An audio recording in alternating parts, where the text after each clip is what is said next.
Welcome to another live webinar. I'm your host, Megan Anderson, along with Dan Habib. And today's session, we're diving deep into building a powerful online reputation, something that can truly transform your business. Our speaker today is someone who knows what it takes to stand out in the industry. Tyler Osby has been a top producing loan officer for over a decade and has built a stellar reputation with over 1,100 five-star reviews. That's right, over 1,100 five-star reviews. In his best year, Tyler closed an incredible 502 units, and he's been known for delivering an unmatched experience for both his clients and referral partners. And today he'll be walking us through why your online reputation matters, how consumer decision-making is evolving, and exactly what you can do to build and leverage your own reputation. So without further ado, join me in welcoming Tyler Osby and special guest, Tim Braheem. Take over, bro. What's up? Your show, man. All right. Cool. Well, and it's nice to see my wife here in the host code. So hi, Heather. Hey. All right. Let's get rolling if that's cool. I'll go ahead and share my screen. So thanks for having me, guys. I really super appreciative of the opportunity to teach on this. It's a topic that I've become wildly passionate about over the years. I'm Tyler Osby with Fairway Independent Mortgage. And I'm just curious, as a place to start, I always do this and it's a huge destruction of my ego, but in the chat, who has heard of me like before seeing me here? I know that I'm new to this group of people, but be honest. Oh, look at that. They love you. They love you. I mean, the first comment we got before you even asked that was an amazing human. Okay. Yeah, that was Kimball. Known Brian for a while. I know I got a lot of friendly faces in the audience, but for a lot of you, you don't know who I am, and you're probably wondering why I'm here. And that's totally cool. I like to have my ego checked, and my wife would vouch that I probably need that every once in a while. So I'm getting that in the chat, I'm sure. So I start with this slide because if I started with this slide, you'd have a better perspective of who I am, right? I'm not 100% sure what this tells you, but it tells you I know something, right? You might listen to what I have to say.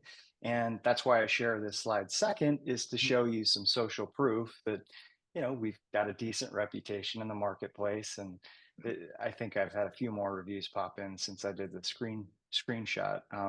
But, you know, ultimately, this is a result of years of work and really focusing on delivering what I consider to be a really great experience. And I'm hopeful that in this short time we've got together, we're going to talk about how you can build a reputation for yourself, but also understand why it's important. And then also how to spin that into refi opportunities that we all are either currently capitalizing on or hoping to capitalize on, you know, whenever rates come back. So the good news about reviews is no matter what interest rates are doing, they do still work.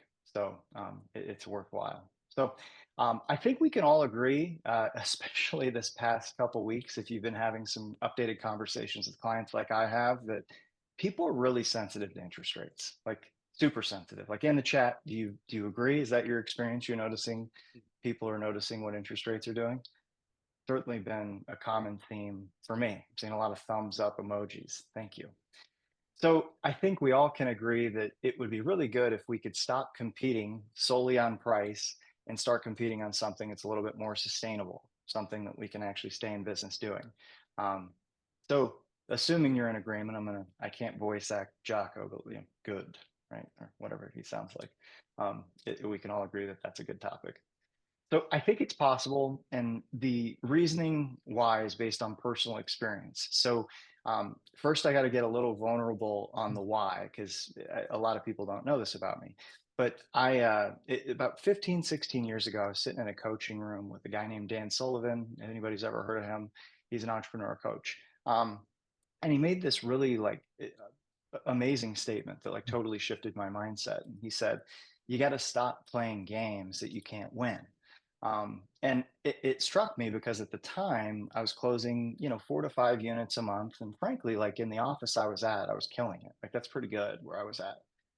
But I would look at the scoreboard of, people locally and the folks at the credit unions. I'm in Des Moines, Iowa. Credit unions are everywhere. They were crushing me in terms of units and volume. And ultimately I thought, well, kind of sucks because I know that they're not doing the same level of service and experience that I'm focused on delivering. But yet I'm like looking less superior to them. So I just made the decision to protect my own ego. I don't want to compete on that scoreboard anymore. That's not one I want to pay attention to. And that's when I started making a decision to start building a reputation on a scoreboard that I cared about, which was online reviews. And that was before really anybody else cared. I made a big push for it about 10 years ago. So, in this quick time together, I'm going to share a personal story that's both embarrassing and hilarious.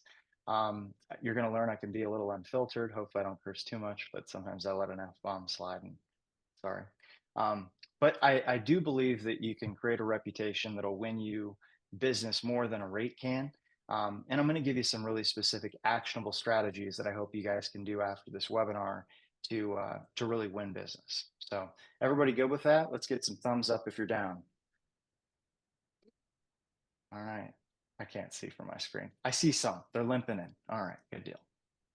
All right. So disclaimer, I love Jesus, but I curse a little bit. I'll try to hold back, but I always give that disclaimer. So quickly, because I bet a lot of you don't know who I am, I'll give you kind of a quick information on who I am, but also give you some context that I hope leaves some clues for a lot of you to find helpful. So personally, I've been in the mortgage business for 21 years. I started when I was 19.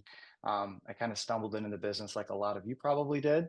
But I do have to say that my first few years in the mortgage business was kind of like my first year, just over and over again. I don't know that I learned a whole lot. I learned a whole lot of what not to do. Um, my life completely changed about 18 years ago when I started attending events and webinars like this one. So giving, kind of credit where credit's due, I still remember being in a room back in Las Vegas that Tim led through Loan Toolbox, where Barry spoke. And I realized in that conversation, well, it wasn't a conversation, but that presentation, that there was actually like reasoning on why mortgage rates change. And it wasn't because my lock desk was upset that morning. Nobody had ever explained to me that, how mortgage-backed securities worked. And nobody had explained to me how to build a mortgage business. There were people up on stage that were teaching exactly step by step how they, built a mortgage business where they're closing 20 and 30 units a month. And that's very helpful. So for me, that was life changing when I came from a place where the top producer was doing like 5 units a month. And now all of a sudden my eyes opened up that there was a whole lot more possible.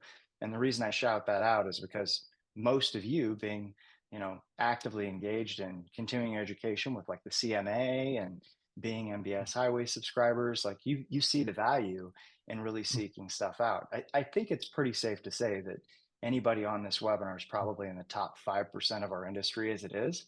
And that's really exciting that we get to learn from each other. So I'm just really grateful for the chance to share. My best personal year, I hate talking units because I already told you I'm extremely insecure. But it was 502 units was my best year with my small team of myself and 4 other people. My worst year was 7. And this year will be somewhere in between the two. My mortgage business is based in Des Moines, Iowa. Born and raised here. It's a great place to raise a family, and it's a great place to vacation away from when it gets cold. My team, because I think perspective is important when you share volume in units, it's myself and 4 others. And I've personally been at Fairway Independent Mortgage for 15 years. Love it. It's a great place to do loans, and they really let us run business the way that we want, which, you're going to see some of the stuff that I do, and it's really great. I'm also on the Loan Atlas faculty, which is why I'm here presenting with Tim today. My personal like superpowers, if you will, are the marketing, scripting, and I'm a huge nerd when it comes to systems and tech. And I teach a lot of that stuff inside the Atlas. So if you're a member, check out my stuff. There's a lot of depth to the material there.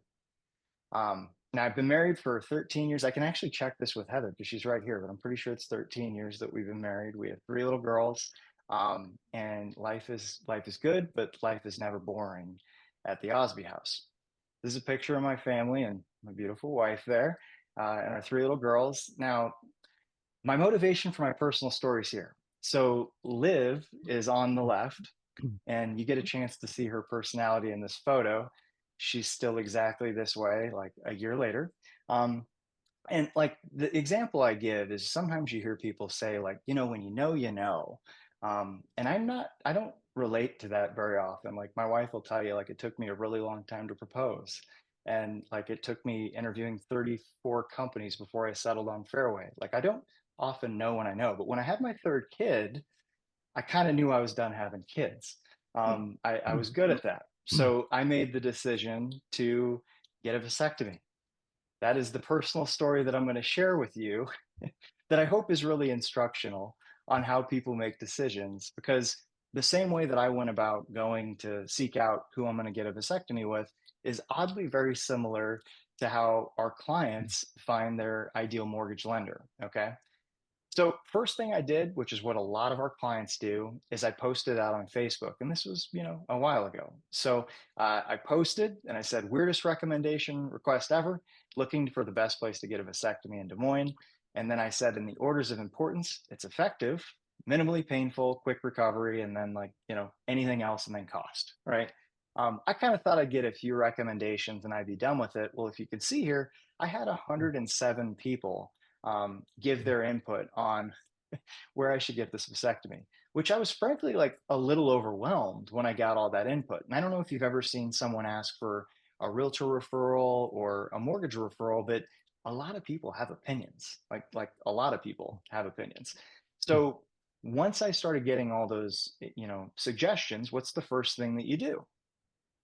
You Google the recommendations, right? You want to see what complete strangers say to back up the people that you know, like, and trust that already made the recommendation. So I Googled them. The number one recommendation that had the most people mentioning it was this. And I put ouch next to it because it was a 2.1 star rating. Like when you think about where you're going to go get a vasectomy, the place with 2.1 stars just like isn't going to cut it. And it's like a really bad pun if you're not picking up on that. But it's just important that you, I was waiting for Tim's reaction because he's the only one I could see.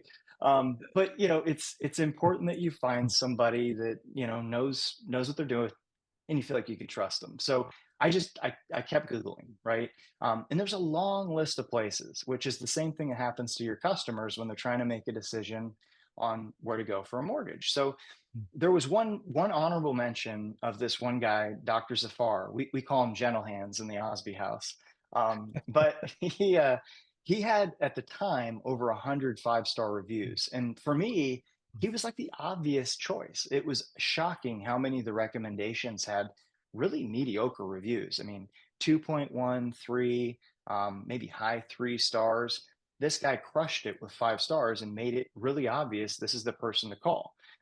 So, the same thing is happening with all of our clients. And if you were in the same position, who would you choose? The people with the 2.1 star or the 5 stars, right?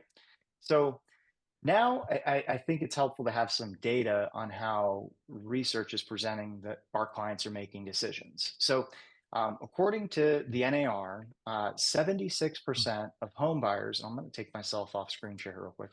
76% of home buyers are making decisions. 76% of home buyers are making decisions to use the first lender that they contact, which is wild because if you're the first person that they reach out to, you have a very, very good shot at getting that deal, right? So the second thing is 81% of those home buyers, according to the CFPB, are researching their lenders before they make a decision. So what that means is before you even know you have a shot at the business, they're Googling us to figure out, is this who I want to work with, right? And that's highly impactful. People don't realize that. So I think the big question that I want to ask, and I'm going to go back to sharing. I get bored with a bunch of screen share, and I don't know how to make it a little bit more equal. If somebody knows how to do that, I'm open to the feedback. But hopefully you see the shift. People are changing the way that they make decisions. So I want to share specifically in my mortgage business what reviews have done for me. And I've also seen it happen for other Atlas members that have talked inside the community of what success stories they've had by implementing what they learned in the different modules that I have there. So the first is we average 3 loan applications a week. Those are online inbound loan applications, people that give all their information, their social security number, their birth date, their employment information. These are people who trust us immediately. They reach out.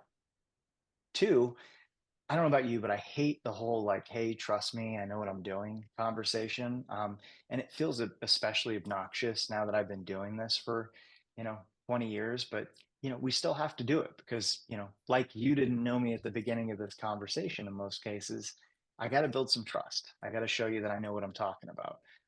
So by having reviews, they help us skip a lot of that, which is great. And in my market, we're known like with a really great reputation that helps us get offers accepted. And then if anybody can relate to this, having a buyer that was referred to you by someone that they trust, you do all the work to get them pre-approved, and then a realtor who gets in touch with them tries to backdoor you because they don't know you, they don't trust you with their paycheck. You end up losing the deal to someone else who they trust more. This has helped us a lot avoiding that as well. And then lastly, when you get a lot of reviews, it just breeds a lot more reviews. Like you don't have to work as hard at it. It just happens organically. People kind of expect that you're going to ask. So there's a huge challenge that I think all of us have in the mortgage business. And I'm going to throw off this again real quick. And that is, I think that we constantly battle with our confidence. And that is, you have like a call that I had yesterday where someone is really frustrated that interest rates have gone up as much as they have and how much it's impacted their buying power. All of a sudden it gets in my head. Like I feel like that's my problem. Sometimes you just have a problem filed that they ask for a lot of stuff and it just beats you up. It's hard to remember the good stuff when we're inundated with the bad stuff. And something that reviews have done a really great job for me, and I teach about this inside the Atlas, is protect my confidence so that like I can kind of tune out a lot of the negative stuff and be reminded of the stuff that keeps me doing this. So I hope that lands for you. It certainly has been really impactful in my business. So go back to my screen sharing. Let me know if you can see this. It's not popped up, is it? I think you're No. seeing a black screen. Yes. Let me see if I can do that again. There it is. All right. You should see it now. Yes. So when people Google you, I'm going to give you kind of a legend of what people might think when they see you. So if they Google you and they find nothing, they think they're the guinea pig, which is not great, right? If they find very little and it's negative, they immediately think you can't be trusted. That's how I felt with the 2.1 stars that was out there. I certainly didn't feel like I could trust them. If there's very little and it's positive, you might be able to be trusted. However, if someone else that they're searching has a whole lot more positive reviews, they're perceived as a local expert. So you just got to be really mindful of how you're presenting yourself out in the marketplace based on your current reputation. And I found that people tend to look for what you show them. So again, knowing that 81% of those home buyers, according to the CFPB, are doing their research before they make that first reach out, it's important you show up and you're telling people through other people's words with reviews what it is that make you really special as a lender choice.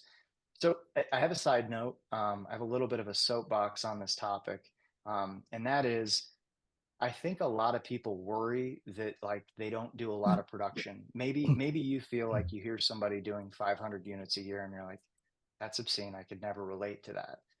You're not alone because I felt that I still feel that way often. So the important thing is about your production, nobody cares. This is an old screenshot from my market, but I was at the time five. I honestly don't even know where I'm at now. I don't look. But the four people ahead of me outproduced me. They're local credit unions. And if you Google them, they literally have like zero reviews, like at all. So from the perception of a client, I don't think that the stuff that matters is really showing up. And for me, I'm able to show up in a way that I'm really proud of. And, there's social proof out there that, we know what we're doing. I would be curious in the chat if anyone has ever had a client ask them, hey, how many loans do you do a month? Or how many loans did you close last year? I'm just curious, has that ever come up for anybody in a conversation with a client? In my 21 years, it's never come up. So don't beat yourself up about that. Now, I want to give you some really actionable strategies of things that you can do as a result of this conversation. One thing that I think we're going to give away, Tim, is the follow-up that I do after closing to get reviews and has been highly effective. That's almost where all of those reviews come from that we've got, like 1145 or 1245 of them now. So you'll have that, you'll have access to that, but I'm going to share with some things that I think you'll find really helpful. So the first thing is I think it's really important we play games that other people don't know are being played. So uh, tell me if you've had this experience where an agent says, "Hey, I want to refer you, but I have to give out 3 business cards." Does anybody thumbs up with the emoji? Have you ever had somebody say that before when you're trying to?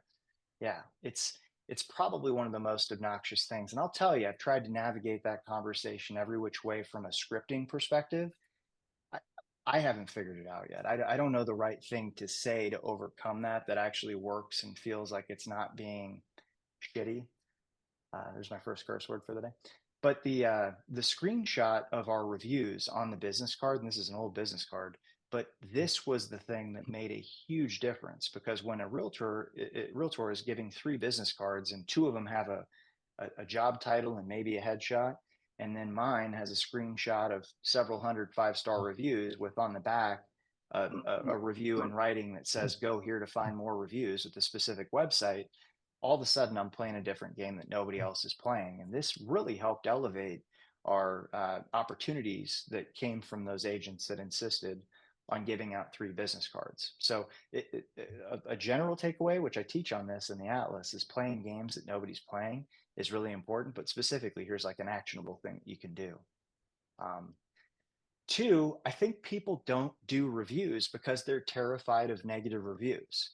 And I want to tell you, as long as you're not a person who's consistently generating negative reviews, don't worry about this. A negative review could be the best thing that ever happened to you. So this person was a person that we helped during COVID or tried to help during COVID. And I don't know what your experience was in doing loans for self-employed people during COVID, but to me, it was literally the worst experience I've ever had as a loan originator. This person was really upset and they shared their being upset on the review. So I took this review and I thought, okay, this is a really good opportunity to reply. And I gave a thoughtful, kind, kind of understanding of what happened, and then also explained how we adjusted things to make the process better for others in the future. In this case, they had called out a specific thing that, they spoke Spanish and we didn't speak Spanish, which some of you might think like, yeah, that's like really fair, but also, so what? Well, I took that as an opportunity to improve. We have a teammate now that's bilingual. She speaks Spanish. So if I found myself in this situation again, it wouldn't be a problem. And it's a really great opportunity to reply.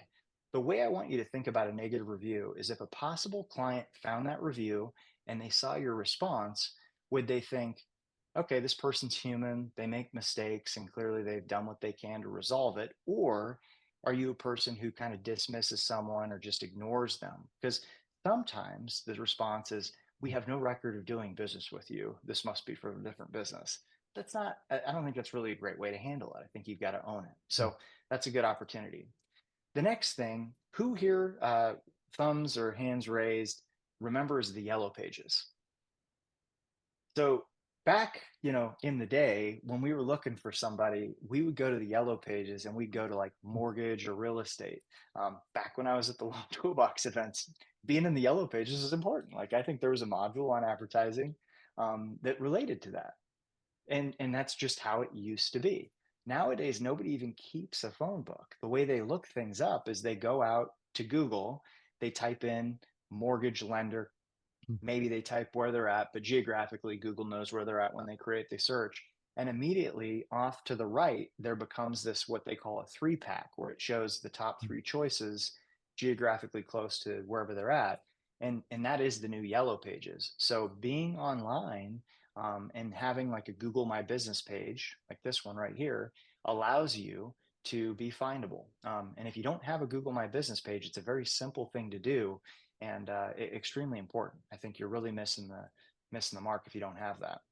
You're also going to notice that your reputation generates more reviews. So this is someone who found us online. They talk about their experience of finding us online and then their experience of working with us afterwards. It's a really good thing. A lot of people try to keep their successes about them and try to say, hey, look at how cool I am. In this case, I give the example of how we use these reviews to shine the light on other people. So for example, we send a review with an email to the agent that it goes out to. Now, anybody in Des Moines, Iowa, remind me to talk with you personally about who this email went to, because there's a really good story here. Not for this webinar though. But the referrals that we get from agents are massive, and a lot of it becomes possible because agents see the experience people have working with us, and we shine the light back on the agent. Because I don't know if you've ever had the experience of having a really bad agent involved in a transaction. I know I have. I'm going to exit real quick. It's impossible to get a 5-star review when you work with a bad agent. It's just extremely difficult. Where when you have an agent that does an amazing job, they're very supportive of the experience, you're more likely to get that 5-star review. So when we get those 5-star reviews, we thank the agents involved, whether they referred us the client or not, to let them know, hey, thank you for your part in this. If it's an agent that already refers us business, it's for keeping them on board, right? Like we want to continue to market to them and show them that we're valued and that partnership. If it's an agent that's never worked with us, all of a sudden we're giving them appreciation for their involvement in a transaction that they may not normally get from their current lender, and it creates some really good opportunities for us. So please take that idea. That out of everything that I talk about, that always seems to be the thing that nobody else really shares on, and it seems to be the biggest opportunity inside your business that you might not be acting on. Let me try to pop this PowerPoint back up, and I don't know if it's gonna, you're getting black again, aren't you? The other thing is I think that a lot of us are forgetting about the sustainability of how we're building our business. So when you're always competing on rate, we're always competing on price, it's a really quick way to race to the bottom. Where if you're differentiating on delivering an amazing experience, or you're utilizing the stuff that you've learned from doing, all the research that you do inside the CMA, or being in the loan atlas and the stuff that you learn, you're going to be in a position where those things get called out on a review and really help build a ton of street cred in terms of reputation and that sort of thing. So I cannot recommend that enough. I'm going to share this, and then I'm going to throw it in presenter mode, because what I learned is I can't do it at the same time. The last thing that I want to share is how you can win business using the online reviews that you get. So I specifically will call out in situations if, like, for example, we help a client match a preferred lender, like as long as it's not DHI, right? Because we can't do the forward commitment match. But if we're competing and we're offering a lender credit, for example, which like at Fairway we have flexibility to do. If you do that and you win the deal, it's not something I want you to keep a secret, right? I want you to tell other people it's possible. Well, in a review, once you have that, you can point to that as proof that, hey, I remember when someone was worried about having down payment money. Tim wrote this review about you can actually buy a home and get a check back at closing, right? There's social proof that this sort of thing happens. Here's that preferred lender one from Lacey. She says that based on her reputation, we're able to help her win the deal, but still get the preferred lender treatment. These sorts of things really do make a huge difference. So I'm hopeful that you guys feel like you got a couple of really good ideas on how to build a reputation-based business. I also, Tim, do you want me to share that slide with the link to be able to get access please to? do. I'll go ahead and put the One, link as well in the chat box for everybody. So one thing I know we're doing is, I think for anybody that signs up, Tim, that we're getting access to the masterclass that I'm going to do. No. So actually, you want me to talk to this? I'll let you. Sure. I'll share my screen. Go ahead. Give me 1 second. I got to stop sharing for you too. So hang on. There you go. Okay. Give me 1 sec. I gotta. But I gave them all the updated emails that we've been sending to clients after we complete a transaction to get reviews, and that's what's included in this. So you'll all have access to that. Okay, so 2 quick slides, and let me tell everybody what we're going to do here. I'm just going to show you a couple of things that Tyler's been nice enough to create for you to give away, and then we're going to go into some live Q&A, and it can be on this topic and or on refis right now until the top of the hour. So first of all, his past client review email campaign. that he used to build all of those reviews. He's providing it to you as a free download link. All of the emails are written. Tyler, you may want to fill in some blanks here and speak to it, but scan this QR code and you have your turnkey kit to go out to your past client database and to get reviews gathered. Do you want to speak to that any further, bro? Yeah, I mean, about 10 years ago, I first did this, and it was a combination of texts, calls, and emails. And I even had a letter that I sent out. This is like the full campaign packaged up with a timeline and everything, so that anybody can swipe and adapt it. And for me, I went from I forget what the number was. It's in the attachment, but like 20 to 80 reviews in a month. And it was just segmented towards clients that we had already helped close loans for.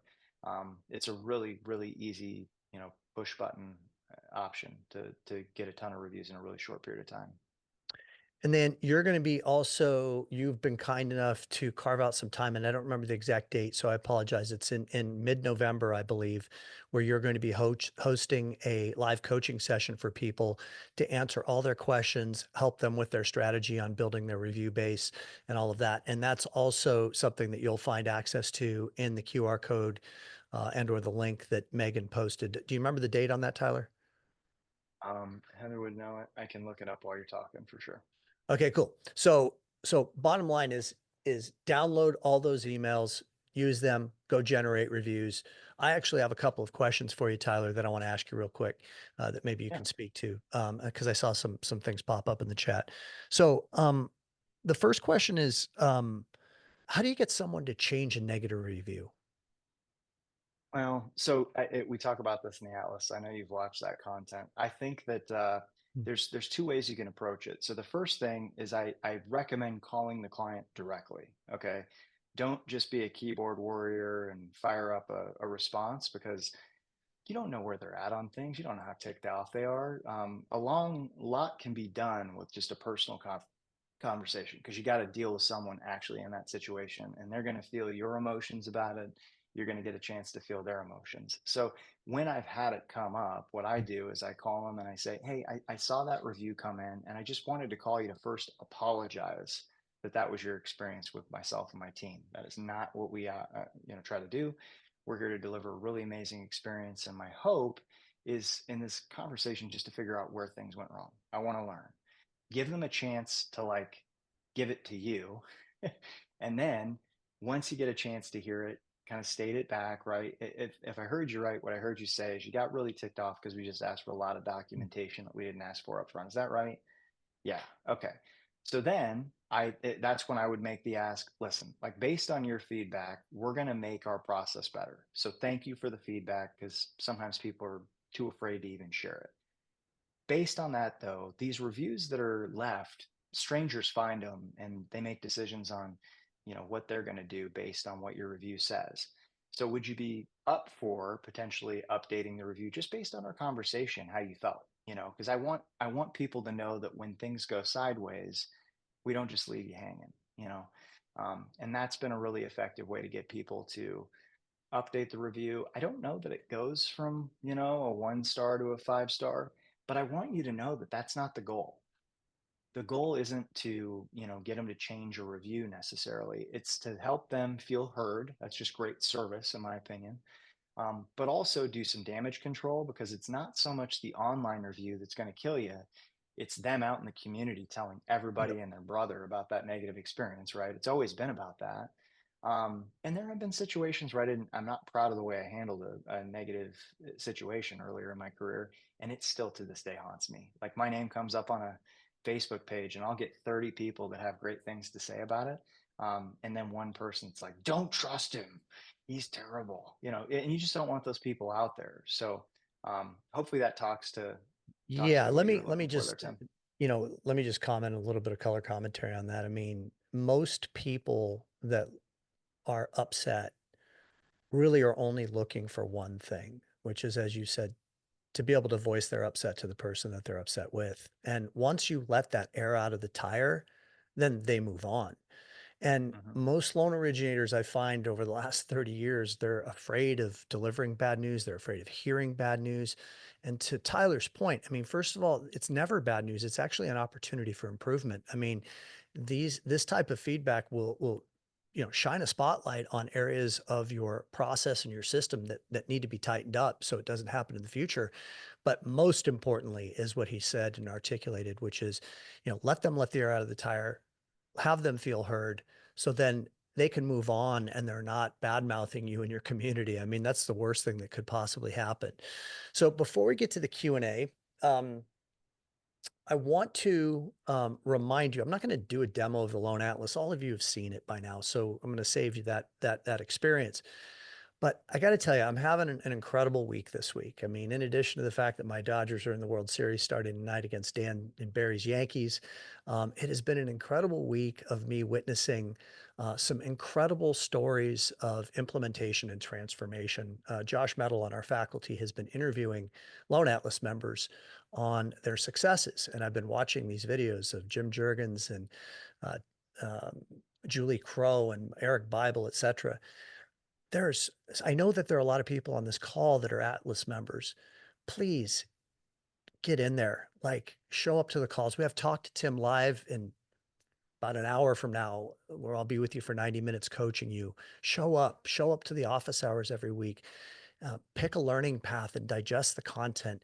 It's unbelievable what's happening to people's careers right now. And it's just a joy for me to witness.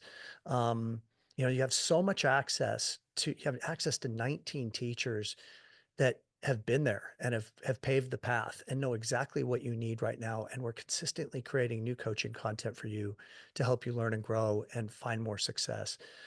So please, as an Atlas member, take advantage of it. I'll share one quick thing and then we'll go to the Q&A. Here's a little screenshot. We've got the offer with MBS Highway. If normally it's $349 a month or $3,490 if you pay for all 12 months up front and not monthly. We knock that price down $100 a month to $249 a month, and we pay for your CMA. And many of you have taken advantage of this opportunity over the course of the last 6 months, and it's been great to be able to get you that education with your CMA in conjunction with MBS Highway. One of the things that I also want to comment on, and scan this QR code, and if you become an Atlas member, you get the bonus client review implementation workshop with Tyler in mid-November. So in a couple of weeks, he's going to come in and coach you live on the review process. One of the things that I also want to comment is that, there's so many great tools in MBS Highway. I mean, the cost of waiting calculator right now is such a powerful tool for you to be using with people who say, oh, I want to wait until after the election because I hear the Fed's going to lower rates more. Or, the strike rate calculator that they just came out with. I mean, I was fortunate enough to speak at 2 events 2 days in a row in Las Vegas last week with Barry, and I watched his presentation two days in a row. And I was sitting there mesmerized by how they took action with this concept of the strike rate that I've been talking about now for a couple of years. And I want to share with you just real quick. I want to make sure you understand how valuable this is, the strike rate calculator and the concept.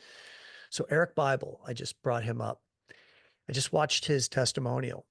He locked 33 loans in between August the 10th and September the 15th, refis, because he had strike rates established with those people. He didn't have access to the strike rate calculator. If he did, he probably would have locked in 63 loans, but he jumped on the opportunity. And I know that there are many of you on this call, and it kind of breaks my heart that, thought that they were going to keep coming down and didn't, put yourself in a position to act quickly. And then the window of opportunity closed. And now you're frustrated and you're waiting for the next window of opportunity. Let us teach you how to be ready for that. And we can do that starting in this call with the live Q&A. So Tyler and I are here. I'm sure that Dan will jump in as well. Let's take some questions for the last 21 minutes or so, and let us coach and serve you on anything that's brewing right now in your business, anything you need help with scripting wise, anything with reviews, et cetera. Go ahead and post your questions, or you could raise your hand. I'm not sure how we're facilitating this, Megan. I'll read a few that have come in right now as you guys go ahead and get those posted in that chat box. This one comes from Nick. What are your thoughts on dual agents? Should I create one single account on social media streams, or should I do individual ones? And that regarding Google reviews as well. That's a Tyler Osby question. So clarifying it, I'll clarify my understanding. So, Nick, if I'm hearing you right, you are both a realtor and a loan officer. Is that how everybody else reads that? Yes. So, my suggestion is for each individual business that you operate, you should have an online reputation on its own. Because typically, when someone's looking for the services of a realtor or a loan officer, they're picking one, you know. So, being findable under that one thing would be my recommendation for sure. And what is the minimum amount of reviews you think that you need? Jared, I see your name there. Good to see you, brother. He's a local guy. So I think that ultimately more than the person you're competing against is the answer if you want to win based on just social media. So good luck, brother.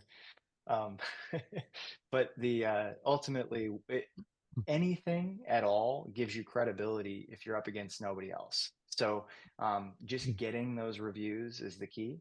And then utilizing them in conversations with people so they see the social proof that you know what you're doing. I think that's totally sufficient.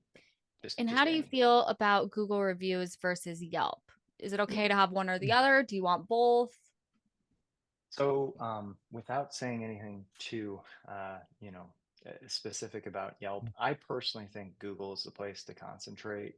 For me, it seems like the most universally accepted place for people to look. In some markets, Yelp is a really big deal. But also, if you've ever dealt with Yelp, it can sometimes feel like it's a pay to play type model, where if you're not giving the money, you're not getting any treatment there. And I just don't think that it really has a lot of legs to it. Someone else commented about Experience.com. And I think that ultimately, Experience, formerly known as Social Survey, is a great place to get reviews and testimonials. It automates the process of collecting them. However, I do not think that you will get the loans that find you through your reviews on Experience.com, because the only way they'll show up is if someone Googles your name, and then it'll show Experience.com with your profile when you Google your name. And I mean, all due respect, I know what Experience.com is, but my clients have never heard of it. So I don't know that they necessarily go there to find that. But I do think that, hell, I get handwritten notes, right? And the only way people see those is if I tell them or show them, but it's still really great. So no discredit to Experience.com. It's just, I think you want to do that and Google, not that or Google. Okay, we got a lot more questions come in right Yeah, now. no This kidding. one's for Tim. We'll give you a break here. Tim, how do you combat the objection of clients thinking rates are going to come down even further and not buying in to the strike rate? So perfect. Thank you. Perfect. On day one of the Great World question. Series, you lob a softball to me like that. I love it. Okay. All right. So what I'm hearing here, and I really want to look, sometimes I'm really direct, so I don't mean to offend anyone, but I'm just going to hit you between the eyes with this. What we're talking about here is you not having established authority. That's the very first thing that I want to make sure that we're really clear on.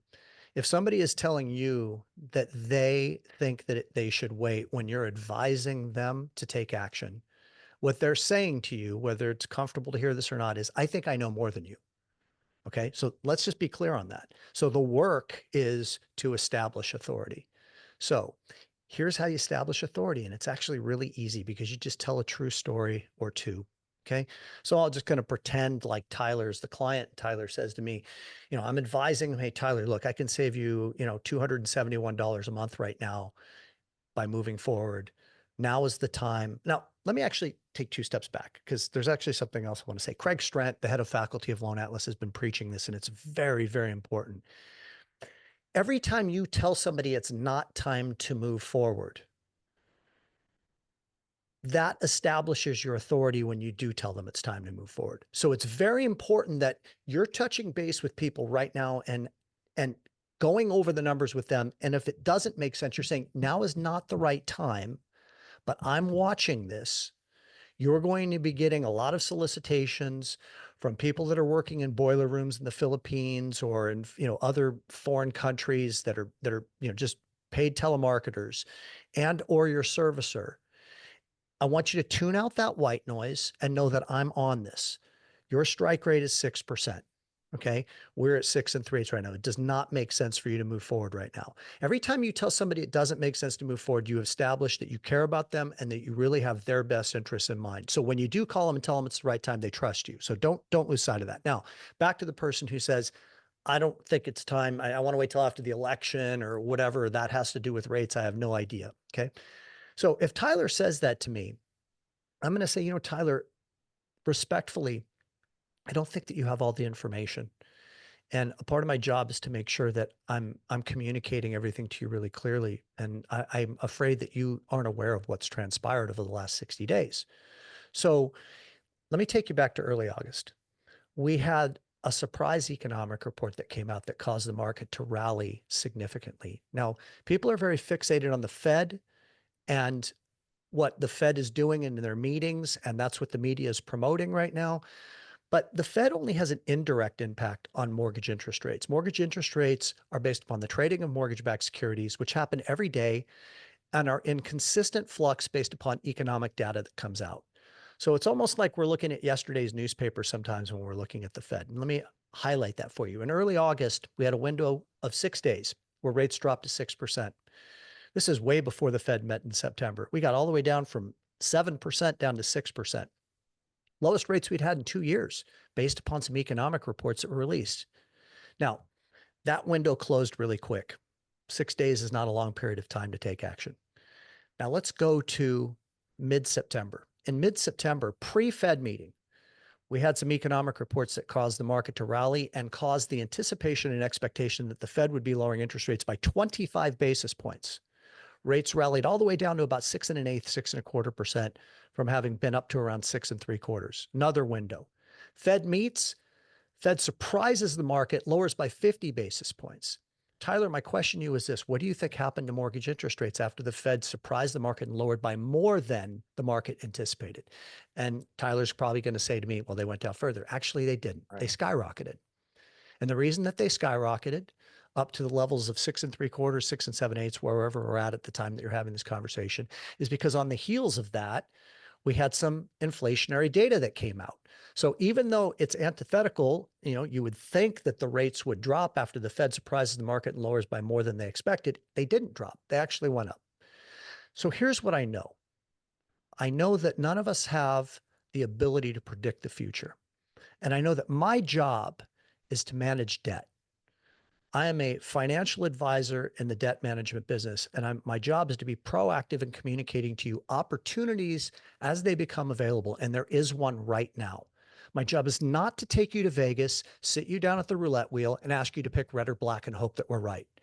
My job is to take money off the table and save it when it can be saved, and right now there's an opportunity to save you $271 a month, and my strong recommendation is that we move forward in doing so. And by the way, I will be setting a new strike rate for you. If we do this loan right now at 6 1/8, your new strike rate will be 5.5, and I will watch that for you. And if you are right, and early next year rates come down further, we'll jump on the opportunity and save you money again. But the last thing in the world that I want to do is this. I don't want to look at your name in my my client database, and every month that goes by, see that you're paying more money than you should have been paying because we waited. There's a cost to waiting. And I want to show you that cost by sending you an analysis right now as to how much it's going to cost you if you wait every time. And that's when you use the cost of waiting analysis in MBS Highway. That's how I would handle that. But you need to establish authority, and you need to show them that you know more than they know, because you do. And that's why you need to study this stuff. Dan, would you add anything? I thought you did a fantastic job. And just to clarify, the tool Tim's talking about is the refi cost of waiting tool, which is a brand new tool that is under Loan Advisor that you'll see in there right now. But really shows you that, hey, if you wait to save an additional, let's say 1/8, the amount of money that you're waiting, or the amount of time that you're waiting, and the savings that you're foregoing, even if rates do come down, boy, it could take you 2 years to break even. And there's no guarantee, obviously, that rates are going to continue to fall. So, Tim, I thought your scripting was awesome. And I see some people here asking for the recording because they need some of those words. No problem. I'm assuming you guys are recording it, but this is exactly the kind of stuff that we're teaching Loan Atlas members every day. But here's one other thing. I don't want to forget this. So Eric Bible, let's use him as a provocative example. He locks 33 loans in a 30-day period of time. The big miss would be if Eric Bible didn't call all 33 of those people and congratulate them and tell them what's happened in the market. So everybody that you did lock when rates were down in that window, you need to make sure that you're calling all those people and going, hey, you know what, Tyler, I just wanted to give you a call and say congratulations. Guess what? You know where rates are at now? We're at 6 3/4. I'm so glad that we got you locked in when we did. By the way, if you know anybody, friends or family members who would benefit from me managing their debt for them, when another window pops open, I'll take advantage of it for them too. Please introduce them to me. You got to seize the opportunity to show that you did a great job for them. Right. I will add, this is basically what the talk to Tim is every time he does it. It's annoyingly good scripting where you're like, okay, that's really good. I think I'm going to do that. There's just so much talent in how Tim just effortlessly spouts off what he would say in a situation. He's very good at this. It's easy to swipe it. Maybe a little too good for my wife sometimes when we're in an argument. Before we leave the authoritative kind of topic and being that authoritative figure, we do have a question here from Jared. You know, aside from talking to them and establishing that authority, are you doing that as well through things like weekly emails, etc.? Oh, for sure. Yeah, I think you've got to continue to stay in touch with your database. Jared has an idea of what I do with that. I'm big on a recurring, ongoing way to communicate. And honestly, as an MBS Highway member, you guys have got a ton of content that you can just swipe and adapt. I swipe and adapt it myself all the time. So there's a lot of content out there. Just get out there and communicate with people. Like Tim always says, it's just a game of buying brain cells, right? Like you're just trying to stay out there and remind people that you're there to help them whenever they need it. There's a lot of questions about Experience.com, and I think the reason why is a lot of large companies utilize Experience.com, so you've got a lot of reviews sitting there. Something that I would be willing to share on that implementation call, I got to pull it together because I haven't taught on it for a while, but I can share like the step-by-step process of what I went through to get my Experience.com reviews on Google. Because it's, if I'm being candid with you, it's a bit of a battle if you have that automatically going out. So I can share with you what I'm doing. But again, like Experience.com is a great resource. It's just not on Google. And I think that you want to have your reviews on Google so people can find you. How do you think AI is going to change the reviews on Google? I think the way that AI is being developed is to look at that reputation online to make recommendations. So I'm feeling pretty confident about my choice 15 years ago to do this. And that's why I'm continuing to stay active, because I know anything that's looking to reviews is also looking for recency in positive reviews, not just general overall quantity of reviews. So can I take one of Tim, these questions that I just saw pop up here that I think is a very important one to answer from Robert Schwartz? Oh yeah, do it. I can chime in on that too. Well, go ahead. You start, brother. Well, Robert said at this point, Barry is having us float.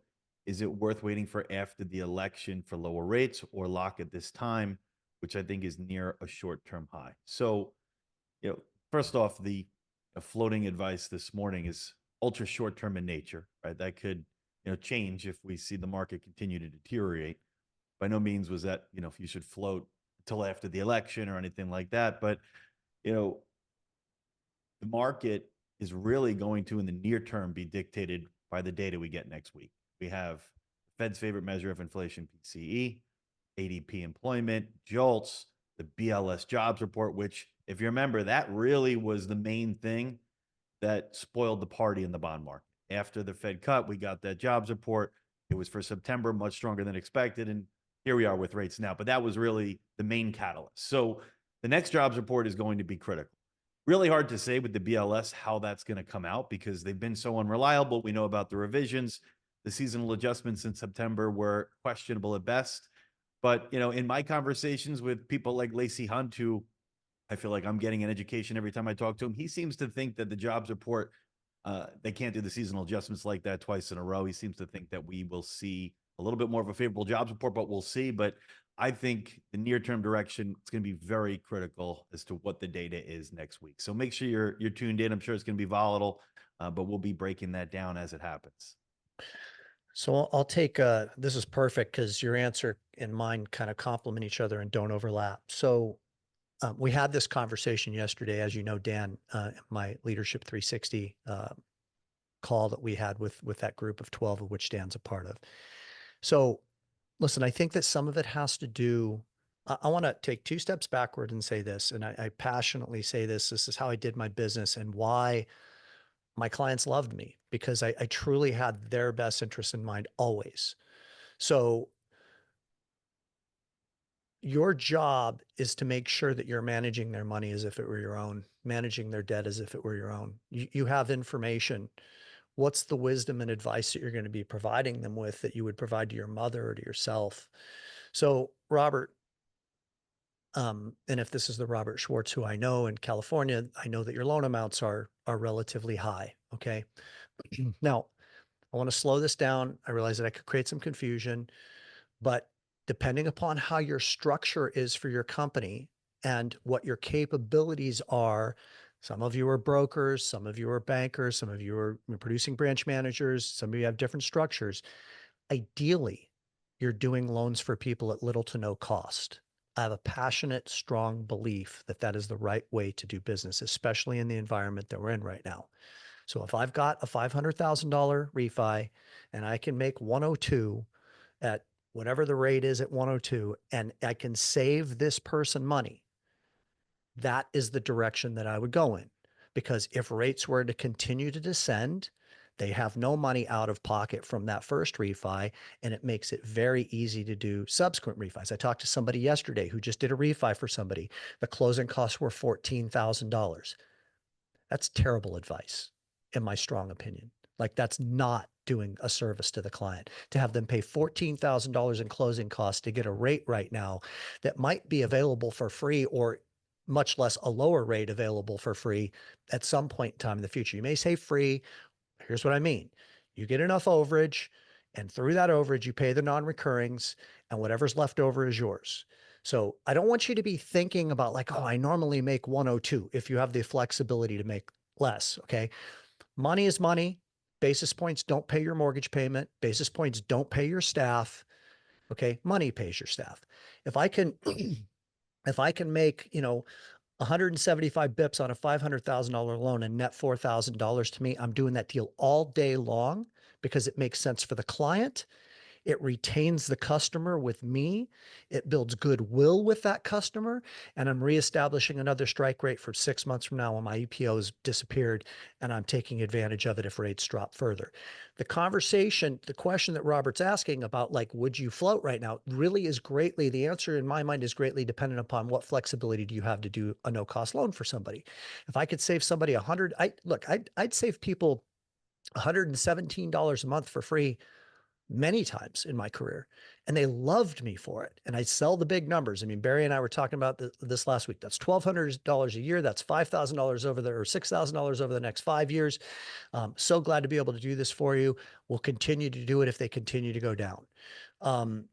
But if you don't have that ability, or your loan amounts are small, or you don't have that flexibility within your organization, then I'm probably saying I'd probably wait a little while, because I think rates are going to come down further, and you want to try to get it on a downward trend rather than the uptick that we've recently had. But Eric Bible, as an example, I keep referring to, he locks in 33 people at around 6%. He's got new strike rates for all of them established down at 5 3/8, 5.5. And 5 months from now, he's going to probably do them all over again and turn that over one more time. And this is how you have 3 years in one, by being a great debt manager. So the last thing that I'll say is this, is if you could turn back the clock to early August, or you could turn back the clock to mid-September, what would you have done differently? Because we can't take back time, but what we can do is learn from what we weren't ready for.